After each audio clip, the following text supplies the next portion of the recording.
What brought you to the Marines?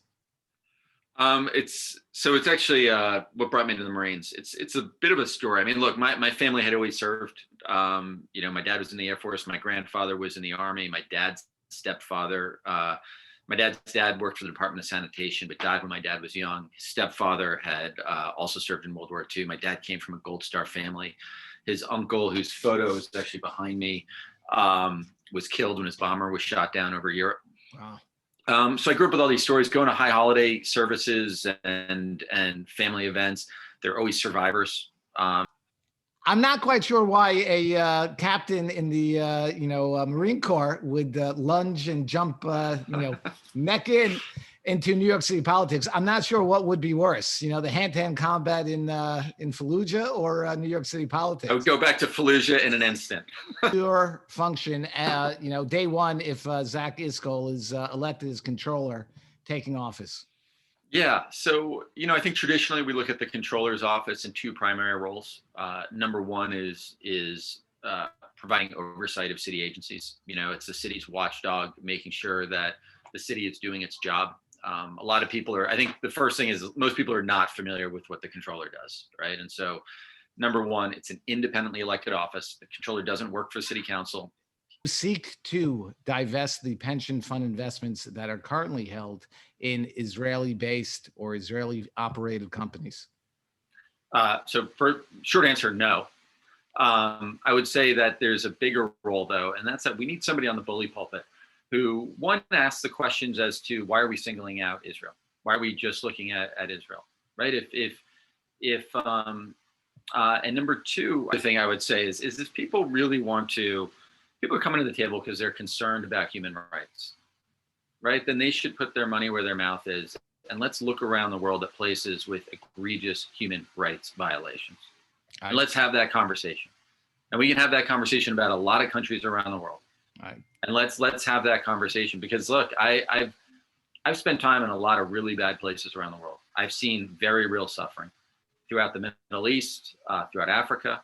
I'm happy to talk to people about the suffering of people around the world, but let's have that conversation about what's going on in a lot of other countries. Do you have any specific initiatives that you like to see implemented going forward, in particular for small business, self-employed, to kind of jumpstart a recovery? Yeah, absolutely. I have a bunch. So I look at this from sort of two different angles. One is what resources do we have to invest in bringing jobs and bringing the economy back? I would want to lead efforts to create community banks in all 5 boroughs in different neighborhoods that are supporting small businesses, supporting entrepreneurs.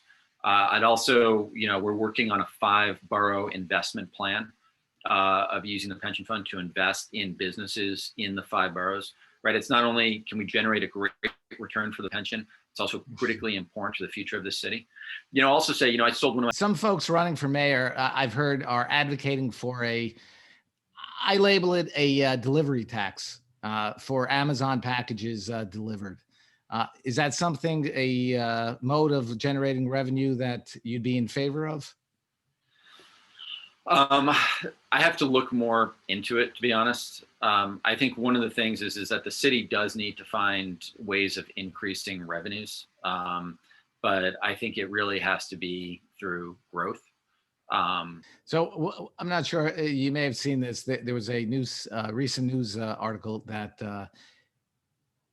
11219, which happens to be the zip code for Borough Park, is the most populous zip code in the United States for Amazon-based businesses. I did not know that. Yeah. I didn't see the article. I'd love to see it. If you want, I'll forward it afterwards. Yeah, will you send it to me? I would love to see it. Yeah. And so certainly there's great ingenuity coming out of that area and those individuals, but there's a concern that the reward for being showing some initiative and starting businesses in the city has become, and may continue to be because of difficult financial times, a cash cow.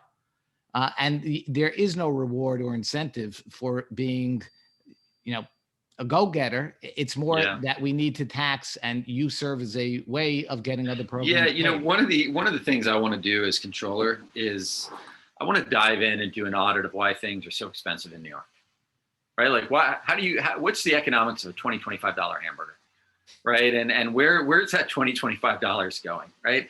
I'm willing to bet a good portion of that $20, $25 or an $8 beer is going to the city and the state, right? And so you look at it, you're like, oh, well, there's only 4 to 6% sales tax. But when you really start to dive into it and you say, okay, let's say a third of it is going to rent. Well, probably 50% of that rent check is going to the city and the state, right? Of marijuana? I think we're sort of already there. I think that there is the potential for tax revenues. I think, though, anybody selling the big potential for tax revenues, it's modest. But I am for legalization of marijuana. I think we're right around the corner from it anyways. But again, that's something that's taking place at the state level. Legalize gambling in the city itself. That's a tough one. I think that there's some things that can be done, in particular with sports betting and online sports betting, where you use technologies to bracket off certain areas. In particular, I think this is one way of getting people back into restaurants and bars in Midtown and other areas that have been significantly impacted by a lack of foot traffic, where you were in a growing call from certain areas for the government to actually insert itself into yeshivas in particular, vis-a-vis the degree and level of education provided. Is that something that you would use, or you'd allow the office to be brought into that kind of fight? Yeah, look, we're talking also, again, this is one of those things that becomes a political hot button issue. And we're talking about a minority of yeshivas that are not teaching any English, math, science, or history, right? It is a minority. Most yeshivas are doing a great job and a better job than many of our public schools in educating kids. But there are state laws. As Jews, we believe in, following the law. There are state laws that set a standard for the education of kids, period, right? Like, you can't measure outcomes simply by inputs. Okay. Right, like the actual outcome matters. And I think that I would apply this to the entire education system in New York City. Would you use the oversight ability and the audit ability of the Comptroller's office to investigate these claims? Yeah, I think, look, this is something that is personal to me. I've dealt with very real anti-Semitism in my life. Pains me to say it, but I dealt with it firsthand in the Marine Corps. I was, I remember seeing swastikas, in porta-johns throughout Iraq, overseas, people that I was fighting alongside, people with tattoos, and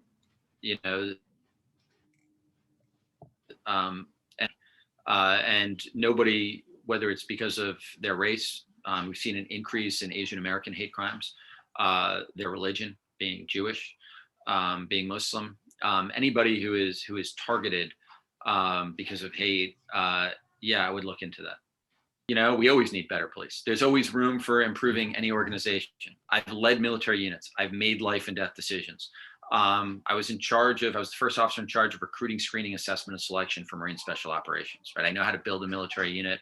I know how to make sure we're recruiting the right people, training them, bringing them up through the ranks. But you can't govern by hashtag.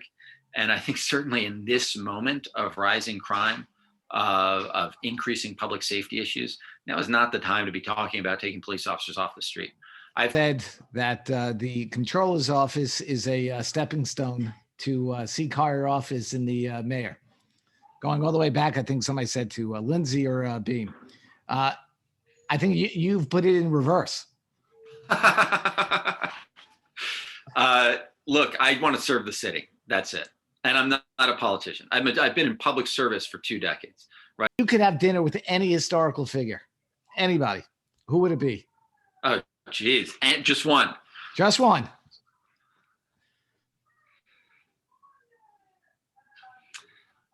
Oh, God. I mean, there's so many that come to mind.